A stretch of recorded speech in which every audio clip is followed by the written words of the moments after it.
عبداللہ بن مسعود رضی اللہ عنہ نے فرمایا کہ نبی کریم صلی اللہ علیہ وسلم رفع حاجت کے لیے گئے تو آپ نے مجھے فرمایا کہ 3 پتھر تلاش کر کے آپ کے پاس لاؤں، لیکن مجھے 2 پتھر ملے، تیسرا ڈھونڈا مگر مل نہ سکا، تو میں نے خشک گوبر اٹھا لیا، اس کو لے کر آپ کے پاس گیا، آپ نے پتھر تو لے لیے مگر گوبر پھینک دیا اور فرمایا یہ خود ناپاک ہے۔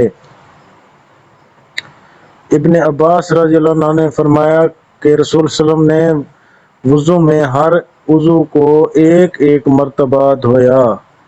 ابن عباس رضی اللہ عنہ نے فرمایا کہ رسول اللہ صلی اللہ علیہ وسلم نے وضو میں ہر عضو کو ایک ایک مرتبہ دھویا۔